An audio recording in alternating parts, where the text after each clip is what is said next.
On va voir aujourd'hui une particularité qui est la nue propriété dans les parts de SCPI. C'est une manière d'investir complètement confidentielle. Déjà, les SCPI, vous n'êtes pas sans le savoir, c'est un sujet qui est assez confidentiel. Eh bien, on va aller encore plus loin dans la confidentialité, dans le côté un peu caché, puisqu'on va parler de nue propriété. Je vous propose, de suivre ce plan ou du moins de le suivre en partie, de comprendre évidemment qui on est. Ça, je vais pas faire 10 ans là-dessus.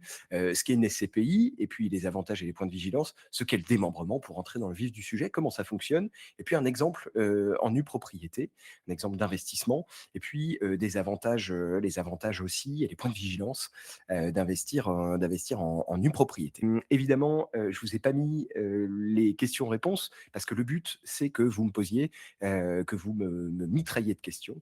Je suis là pour ça, c'est un live, c'est fait pour. Donc j'attends vos questions avec plaisir. On se réserve 45 minutes, je vais essayer de pas dépasser, c'est en fonction de vos questions évidemment. Alors, simplement, France SCPI, je rappelle, hein, nous, on est un site, qui permet d'investir simplement dans les SCPI et puis dans la nue propriété de SCPI, je pense que vous l'avez saisi. On est une équipe, qui est certifiée, AMF, donc on a le statut de CIF, donc conseiller en investissement financier, qui fait qu'on ne peut pas dire et faire n'importe quoi avec nos clients. C'est extrêmement important, il y a un cadre, qui est très réglementé. On permet aussi, au-delà de notre site, de, souscrire de manière 100 digitale. Je pense que certains d'entre vous l'ont déjà testé. Vous pouvez également investir, en étant accompagné d'un de nos consultants. Vous avez, sans limite de temps et à disposition un consultant qui vous est dédié et ça c'est extrêmement important de le souligner parce que évidemment on n'est pas les seuls à faire ce métier et évidemment on n'est pas le seul site et c'est important de spécifier qu'en revanche, on est le seul site à permettre un accompagnement et sans limite de temps et avec plaisir en plus. On est un site pardon, qui permet d'investir via des outils performants, qui permet de comparer aussi. Je vous montrerai probablement à la fin, si on a le temps, si je dépasse pas trop, notre outil de comparaison et de perspective pour ceux qui ne le connaissent pas encore. Et puis, je suis très fier de vous dire aussi qu'on est la plateforme SCPI la mieux notée sur Internet. On a 4,9 sur 5 sur Trustpilot, avec plus de 200 millions d'euros d'investis en 2015. C'est grâce à nous, grâce à France SCPI, au boulot qu'on fournit, mais c'est aussi grâce à vous parce que vous nous faites confiance. Donc voilà, aujourd'hui, voilà ce qu'est France SCPI. Et puis moi, je suis le cofondateur de France SCPI. Je m'appelle Paul Bourdois. Et d'ailleurs, je vous propose évidemment d'aller sur YouTube après ce live, bien évidemment, de vous abonner à notre chaîne parce qu'il y a plein de contenus. On donne des avis sur les SCPI et puis de vous abonner, bah, ça nous permet de grandir, ça nous permet d'être plus visible, c'est hyper important pour nous. Et puis ça nous permet de vous faire du contenu de qualité. Et sachez que vous pourrez retrouver aussi ce live sur toutes les plateformes de streaming, d'écoute. Donc vous pourrez nous écouter, m'écouter en travaillant, pourquoi pas, en faisant un footing ou en cuisinant. Voilà, tout simplement. Je rentre dans le vif du sujet. Une SCPI, qu'est-ce que c'est? Je ne vais pas faire trop longtemps là-dessus. Si vous êtes là, c'est que vous l'avez saisi. Hem l'intérêt d'une SCPI, bien évidemment, c'est d'investir, dans une société qui s'appelle donc une SCPI et qui elle-même investit dans des biens auxquels on n'aurait pas accès en tant que particulier ou en tant que personne morale même, qui sont des biens professionnels par opposition à résidentiels. Ces biens professionnels, bah, ça peut être des bureaux, des commerces, des entrepôts, des hôtels et cetera et donc cette, SCPI qui détient ce portefeuille immobilier, bien évidemment, elle va mettre des locataires dedans. Ces locataires vont payer un loyer et évidemment, en ayant investi une ou plusieurs parts de SCPI, par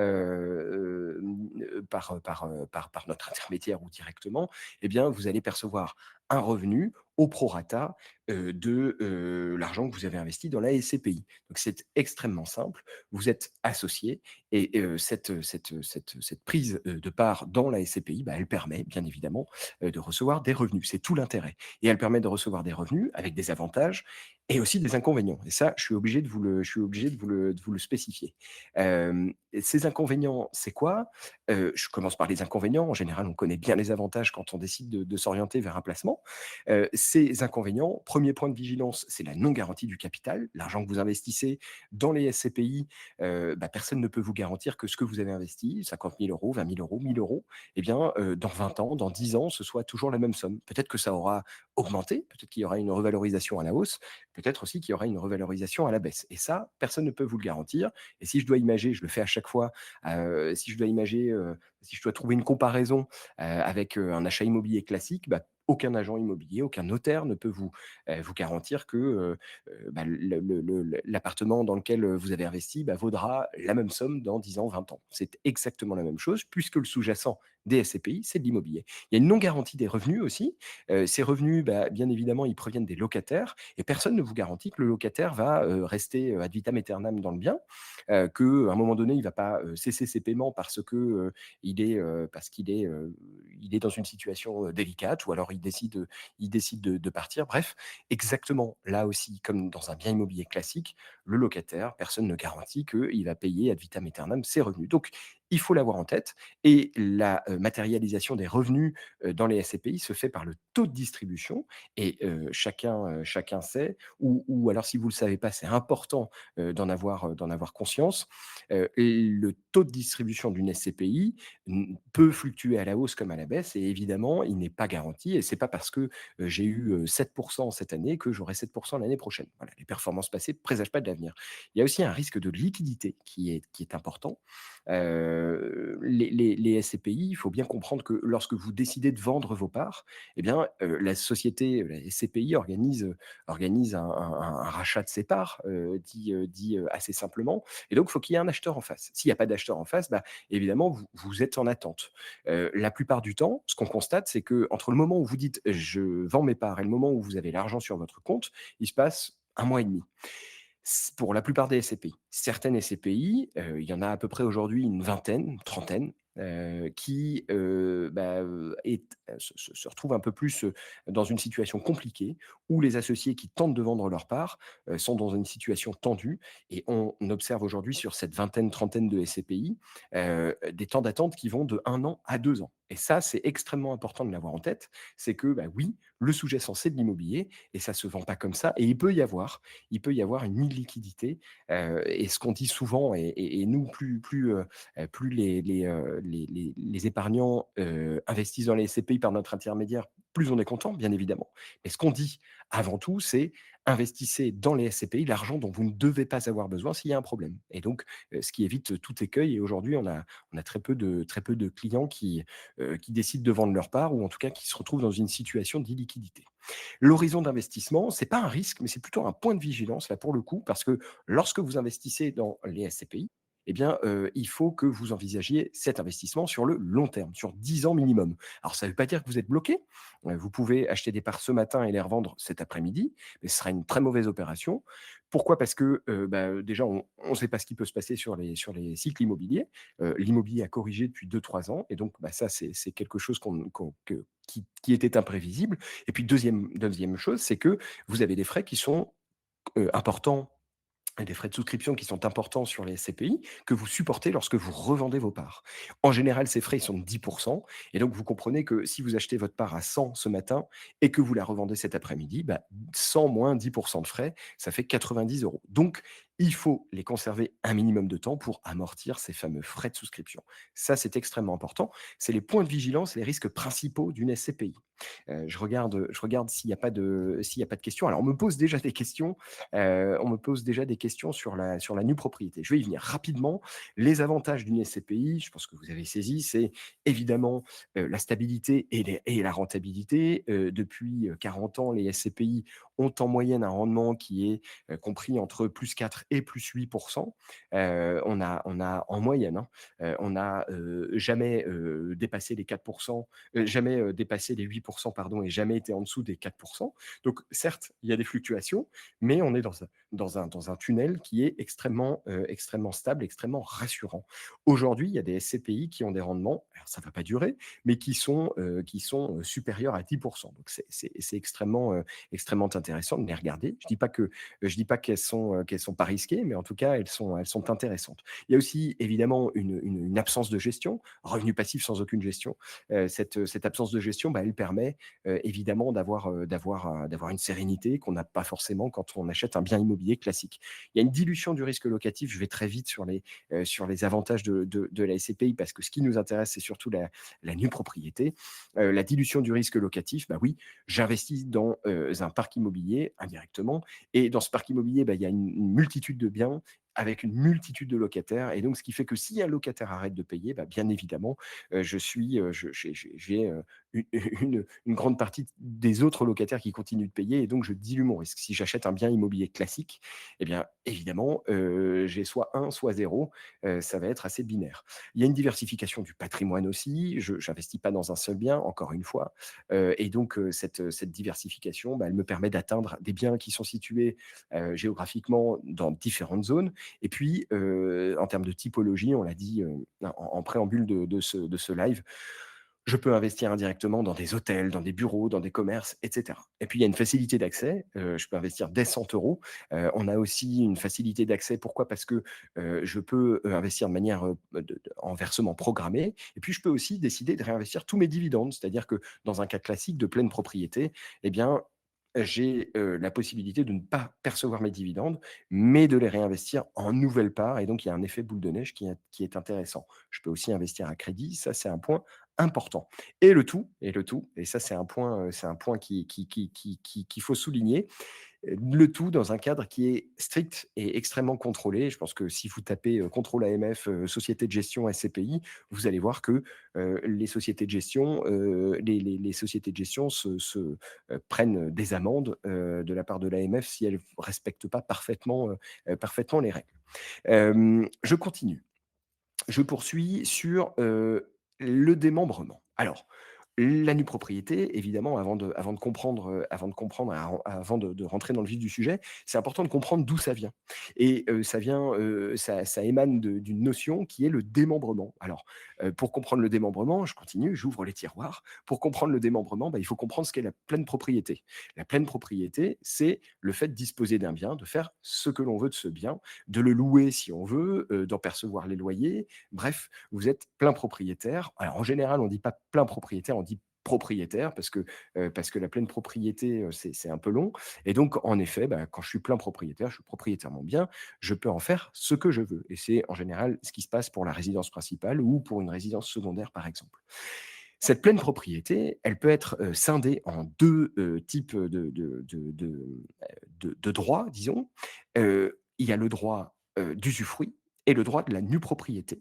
Hem, ces 2 notions, ces 2 notions d'usufruit et de nue propriété, eh bien, si on les rassemble, si on les assemble toutes les 2, beh, ça donne la pleine propriété.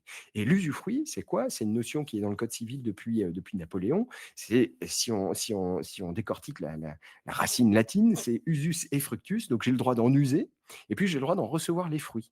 Donc si jamais, bah, je suis usufruitier d'un bien, je peux l'occuper et si je suis usufruitier d'un bien, je peux également louer ce bien et à côté de cela, il y a une notion de nue propriété. Eh bien, la nue propriété, c'est quoi? C'est, le droit de devenir plein propriétaire à l'extinction du droit d'usufruit et c'est là que, on parle de démembrement, c'est-à-dire que, la plupart du temps, pour, des notions de transmission, on démembre un bien, donc le parent, la plupart du temps, reste usufruitier du bien et puis il nomme nu propriétaire ses enfants, son ou ses enfants et donc à son décès, la plupart du temps, eh bien, le nu propriétaire, le ou les enfants deviennent plein propriétaire sans payer de droits si les dispositions sont bonnes. C'est ce qu'on appelle là, pour le coup, un démembrement viager. Pourquoi? Parce que viager, ça veut dire que c'est jusqu'au, décès de la personne. Je vais pas vous expliquer ce qu'est un viager. Je ne vais pas vous citer d'exemple non plus de personnes qui vivent,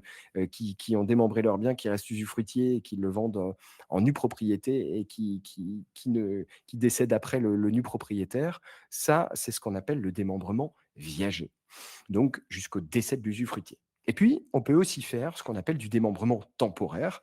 Comme son nom l'indique, eh bien, on démembre pour une durée bien déterminée. Et c'est exactement ce qui va nous intéresser aujourd'hui, c'est le démembrement temporaire en nue propriété de part de SCPI.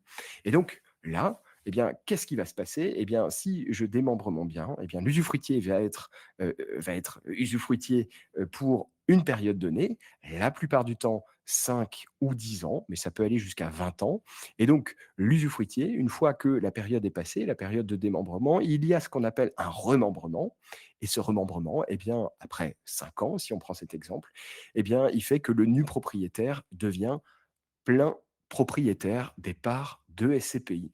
Et là, vous allez me dire: «OK, on a compris» et n'hésitez pas à me dire si vous n'avez pas compris. On a compris en quoi consiste le démembrement temporaire, mais on ne voit pas bien l'intérêt. Eh bien, je vais vous l'expliquer. Je regarde les questions, en attendant. On me demande nue propriété pour personne physique et usufruit pour la SCI que l'on détient, puis démembrement des titres, de SCI aux enfants. Doit-on privilégier des SCPI en France ou bien européennes, hors France ou hors Europe? Alors, il y a plein de questions en une. Alors déjà, je vais aller un tout petit peu plus loin dans la notion de démembrement, en effet, ce qui est intéressant, comme le dit, MC, je ne sais pas si vous êtes, une dame ou un homme, mais MC, effectivement, la plupart du temps, quand on a du démembrement, le démembrement, eh bien, la personne, physique, donc un épargnant classique devient nu propriétaire et il fait acheter l'usufruit à, une personne morale qui, peut être sa SCI, une SCI immobilière, ou une SARL ou une SAS, dont il est également, le dirigeant. Donc en effet, ça fait du sens. Hervé me dit: «Nous avons une holding SAS à l'IS, elle détiendra une filiale. L'idée est de faire travailler la trésorerie avec des SCPI en usufruit à durée déterminée. En parallèle, nous voulons créer une SCI à l'IR pour y loger les revenus en nue propriété». Je pense, qu'en pensez-vous? C'est pertinent, mais je connais pas personnellement votre situation, donc c'est compliqué de vous répondre et je ne veux pas vous faire du défaut de conseil. Mais en effet, c'est des montages, que l'on fait et qui sont extrêmement intéressants pour faire travailler la trésorerie et qui ont un effet boule de neige. C'est un point que l'on met en place, régulièrement. Jean me demande si j'ai une idée, de la date à laquelle le PF Grand Paris pourrait être vendu. Non, je ne sais pas. Et ça dépend évidemment de, la liquidité et de la demande au départ. C'est un tout petit peu, c'est pas le sujet aujourd'hui que j'ai décidé de traiter, le démembrement, mais ça peut être l'occasion d'un autre live ou en tout cas, ça peut être l'occasion de vous rapprocher de notre conseiller, de votre conseiller, dédié. MC, précise, pardon et après il faut que je continue parce que sinon, je comprends que vous ayez plein de questions. Ma précédente question portait sur le démembrement temporaire de 10 ans, par exemple, et SCI à l'IS. Ça peut être pertinent en effet, il faut regarder ce qu'est la clé de démembrement et là, justement, ça me permet de passer à la slide d'après. Hem, le fonctionnement d'une SCPI en démembrement. Alors, vous avez compris le fonctionnement du démembrement et vous vous êtes, peut-être posé la question de savoir: «Mais quel intérêt finalement?» Eh bien, si on compare les choses, quand on achète en pleine propriété, ici c'est l'encart en bleu que vous voyez. Si j'achète en pleine propriété ma part de SCPI, eh bien, en année N, je vais acheter ma part 100 et puis si on se base sur des revenus de 7 bruts de fiscalité évidemment, eh bien 7 eh bien, j'ai 7 euros bien évidemment tous les ans, sur lesquels je vais être fiscalisé. Ça, c'est le schéma classique de pleine propriété. L'achat en nue propriété, lui, eh bien, il va consister à acheter une part démembrée et en année 6 à récupérer la part en pleine propriété et entre-temps, entre l'année N et l'année N+6, donc 5 ans, eh bien, le nu propriétaire ne va percevoir aucun revenu.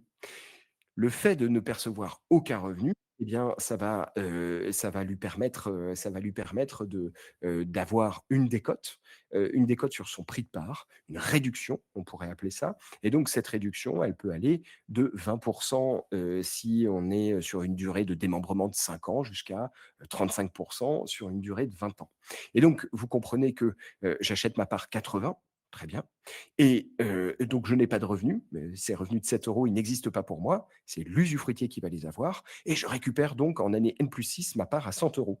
J'ai, investi 80, je récupère 100 en année N+6, eh bien, évidemment, j'ai une plus-value, plus-value, virtuelle, mais en tout cas, j'ai bien mis 80, je récupère 100, j'ai une plus-value qui est de latente, qui est de 25, et là, pour le coup, non fiscalisée. On ne fiscalise pas les 20 € en plus, que vous avez, sur votre compte. À l'issue, du démembrement, donc au remembrement, eh bien, vous décidez soit, soit vous revendez vos parts, pardon, et vous supportez évidemment des frais de souscription, soit vous recevez tranquillement les revenus que vous avez. Je switch d'écran et je regarde, les questions. Le démembrement peut-il être un outil de transmission patrimoniale? Alors oui, bien sûr, mais vous ne pouvez pas démembrer, des parts que vous avez en nue propriété. Vous pouvez, par exemple, vous, en tant que parent, acheter, Pascal, l'usufruit et puis, faire en sorte que vos enfants aient la nue propriété. En effet, ça peut être un bon schéma qui fait ils deviennent pleins propriétaires, dans 5 ans, dans 10 ans, mais ce ne sera pas un démembrement viager. Heu Vincent, me pose la question: «Dans le cadre d'un investissement dans une SARL à l'IS, est-il plus pertinent d'acheter en pleine propriété avec réinvestissement automatique des dividendes ou plutôt opter pour l'achat de la nue propriété en sachant que mon horizon de placement est de 10 ans minimum?» Alors là, ça dépend, de votre taux d'imposition, ça dépend complètement de votre taux d'imposition et puis ça dépend aussi, des risques que vous êtes prêt à prendre finalement. 10 ans, c'est une période qui est relativement longue. Nous, ce qu'on aime bien, conseiller à nos clients, mais ça dépend de chaque situation, c'est que, c'est intéressant d'investir en 2 fois 5 ans plutôt qu'en une fois 10 ans. Pourquoi? Parce que au bout de 5 ans, quand il y a un remembrement et que vous cédez vos parts, alors certes, vous supportez des frais de souscription, mais vous pouvez très bien décider soit, de stopper pour un projet X ou Y, ou soit vous pouvez décider d'arbitrer sur une nouvelle SCPI, qui sera peut-être plus pertinente à ce moment-là, avec une clé de répartition, qui est plus pertinente aussi.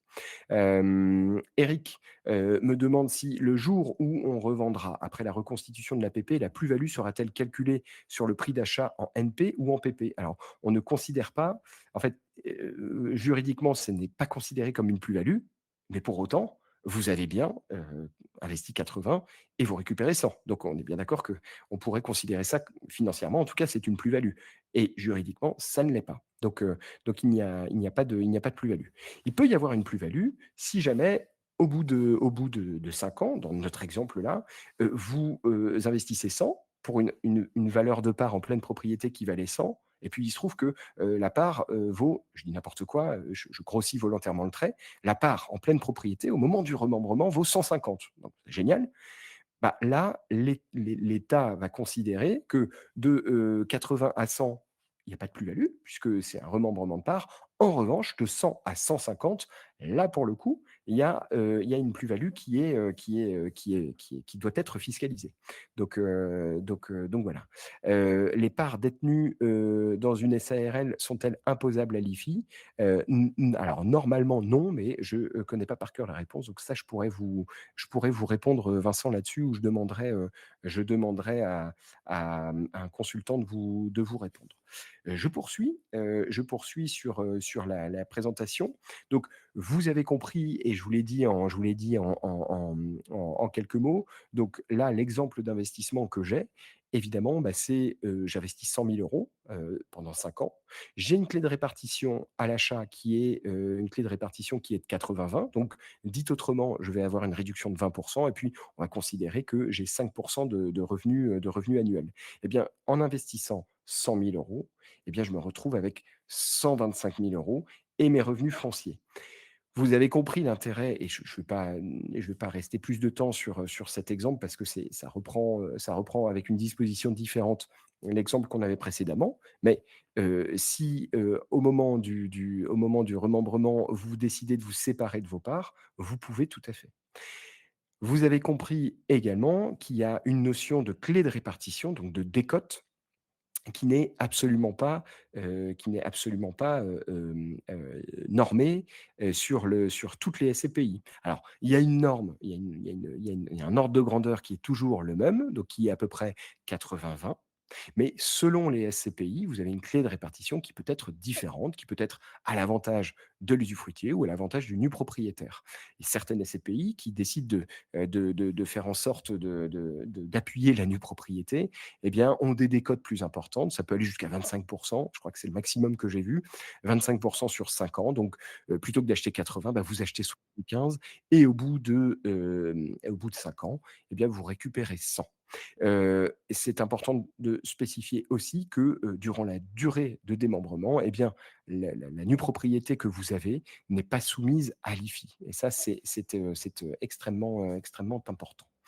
Alors, les clés de répartition, je vous l'ai dit, hein, la plupart du temps, elles respectent plutôt une pratique de marché, donc 20-80, vous voyez, sur 10 ans et ça permet d'avoir les ordres de grandeur, 33% sur 15 ans, 39, 40 et puis après sur 20 ans, 56 et c'est en fonction, évidemment, en fonction de l'ASCPI. Donc, il y a une notion et ça peut-être que les épargnants, en tout cas qu'on rencontre parfois ont du mal à l'appréhender, c'est que on ne regarde pas simplement le taux de distribution.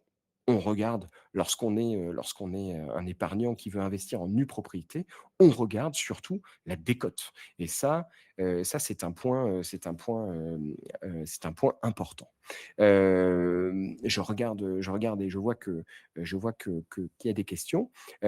Donc les plus-values liées, revalorisation du prix de part de SCPI post-démembrement sont fiscalisées. Oui, je confirme qu'il y a en effet une fiscalité si jamais vous êtes en plus-value, mais en plus-value, juridique, considérée comme telle. Je reprends mon exemple, si vous investissez 80 pardon et que la part vaut 100, au moment du remembrement, eh bien, si la part vaut 150, ce qui sera fabuleux en 5 ans, vous avez investi 80, vous récupérez 150. L'État ne considère pas que entre 80 et 100, c'est une plus-value qui doit être fiscalisée. En revanche, entre 100 et 150, oui, il considère que c'est une plus-value qui doit être fiscalisée. Donc, voilà. Hem la, nue propriété, en tout cas le démembrement et qui est le corollaire de l'usufruit, hein, cette nue propriété, l'un ne peut pas aller sans l'autre. Il y a des désavantages et puis il y a aussi des avantages. Les désavantages, vous les avez compris, c'est, surtout au-delà évidemment des désavantages, des points de vigilance, des risques dont on a parlé pour dans un schéma classique de SCPI, il y a une illiquidité qui est importante lorsque vous investissez en nue propriété. Techniquement, on pourrait décider de vendre sa nue propriété, c'est-à-dire que je pourrais dire, bah, voilà, moi je j'ai pas envie de conserver, je vends au bout de 3 ans. Sauf que pour vendre au bout de 3 ans, il faut que l'usufruitier, puisqu'il y a forcément un usufruitier en face, soit d'accord pour vendre et c'est là que se passe le blocage et donc nous, on préfère dire à nos clients: «Bah, attention, lorsque vous investissez en nue propriété, considérez que pendant la période de démembrement, pendant 5 ans, pendant 10 ans, peu importe, vous êtes bloqué.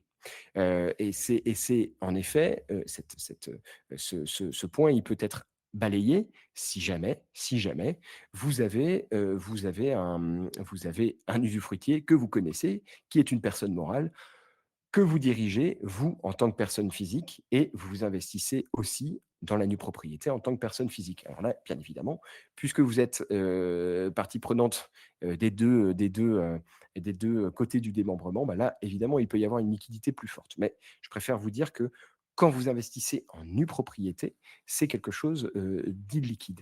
Vous avez un gain potentiel qui est non garanti aussi.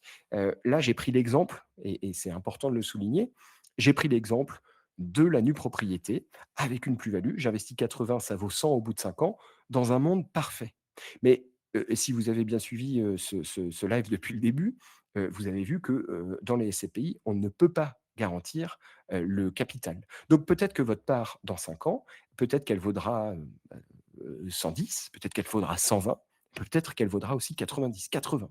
Donc ça, c'est extrêmement, important, je le répète, de l'avoir en tête. I Quand vous investissez à un prix de part qui est de 100 et j'investis 80, bah, personne ne vous dit: «Oui, oui, c'est bon, au bout de 5 ans, vous récupérerez 100». Non, parce que la part peut fluctuer aussi et puis le gain potentiel, bah, qui va avec, il n'est évidemment, pas garanti. La décote, ça fait partie des avantages, évidemment. Vous avez une réduction, il n'y a pas de fiscalité pendant le démembrement, ça va de soi et c'est quand même la moindre des choses de ne pas être fiscalisé parce qu'on n'a pas de revenus. Vous n'avez pas de cette plus-value dont on parle, eh bien, il n'y a pas de frais et puis évidemment, vous optimisez l'IFI. Alors la nue propriété, c'est vrai que c'est assez idéal si vous n'avez pas besoin de revenus immédiats. Nous, on le met en place, je vous cite un exemple, pour 2 grandes typologies, de clients, mais il y a plein de cas. La 1re typologie, le premier cas qu'on rencontre très régulièrement, c'est des personnes, qui, sont pas loin de la retraite, qui ont une fiscalité qui est importante et qui, lorsqu'ils vont passer en retraite, vont avoir une fiscalité qui va, bien évidemment se réduire parce que les revenus vont se réduire. Et ils nous disent: «Bah, écoutez, moi, je calcule pile le moment où je vais avoir besoin de complément de revenus, donc dans 10 ans ou dans 5 ans et ce moment où il va y avoir un remembrement, eh bien, ça va me permettre, d'avoir des revenus qui sont plus importants». Je vous reprends l'exemple ici, la personne qui effectivement investit si vous voyez mon écran, qui, investit en pleine propriété en année 1, bah, elle va avoir des revenus qui vont être de, si on prend l'exemple de 5 000 €, pendant toute la durée de vie de détention des SCPI. Bah, en disant: «OK, je démembre et j'attends pendant 5 ans qu'il y ait un remembrement», bah, évidemment, elle augmente son revenu d'autant, donc 25 qui permet d'avoir un complément de revenu plus important et par ailleurs, moins fiscalisé puisque quand vous arrivez à la retraite, vous avez une fiscalité qui est un tout petit peu moins, confiscatoire. Donc ça, c'est la première typologie de personnes. C'est des personnes qui préparent leur retraite, qui n'ont pas besoin de complément de revenus tout de suite et surtout qui vont se faire fiscaliser s'ils investissent maintenant. Donc pas de besoin et donc ils préparent. Deuxième typologie de personnes, ce sont des personnes qui je dirais, optimisent. Alors c'est extrêmement, sioux, extrêmement pertinent de faire ça. C'est des personnes qui investissent en nue propriété, pendant 5 ans. Elles font la bascule avec, bah, le fameux calcul qu'on a vu, et puis au bout de 5 ans, elles revendent leur part et puis elles repartent pour une cession de nue propriété et puis au bout de 5 ans plus tard, elles revendent les parts et elles recommencent comme ça et elles font augmenter leur capital de manière intéressante, de manière intelligente et puis avec une martingale que peu de personnes, connaît. Donc voilà pour cette fameuse typologie. Hem On me demande, Eric me dit: «Sophie Dynamique a des clés de répartition très intéressantes, pour la nue propriété, avec un TRI proche des 6 net d'impôts donc. Qu'en pensez-vous?» Bah, je pense que Sophie Dynamique, c'est une SCPI qui émane d'une société de gestion qui s'appelle Sofidy, qui sont des gens extrêmement sérieux. Sophie Dynamique, alors évidemment, je connais pas et vous vous en doutez, pour toutes les SCPI, toutes les clés de répartition pour toutes les durées. Mais évidemment, le calcul, il est extrêmement simple à faire, et évidemment, vous faites un calcul en vous basant sur la part, ce qu'elle va donner au bout de 5 ans, mais ni moi ni vous n'êtes capable de prévoir ce qui va se passer dans 5 ans. Peut-être que ça vaudra plus, peut-être que ça vaudra moins. À ce propos, il y a, on a créé évidemment, un outil qui permet de comparer, qui permet de voir si les SCPI sont, sous-cotés ou surcotés par rapport à leur valeur de reconstitution. Alors je peux vous montrer ça tout de suite. Hop, je vous partage cet onglet. Vous me dites si vous le voyez bien. Normalement oui, à l'écran. Hem on a, créé un outil ici avec toutes les SCPI répertoriées. On a concaténé, on a synthétisé et rassemblé beaucoup de données, notamment les taux de distribution, 2025 qui vont arriver officiellement, la répartition, la collecte nette, les parts en attente de compensation, on en parlait sur la liquidité justement. Et puis ici, vous avez, la valeur de constitution et donc vous voyez certaines SCPI qui sont clairement sous-cotées par rapport à leur valeur de reconstitution. c'est le cas de, je prends la première ligne Wemo One, qui est, sous-cotée de 7,24. Bah, c'est aussi intéressant de se dire: «Ah, il y a une probabilité peut-être», je ne rentre pas dans le détail, ça fera peut-être, l'occasion d'un autre live, mais cette SCPI, elle est sous-cotée, donc ça veut dire que je l'achète moins cher que ce que ça vaut réellement à dire d'experts.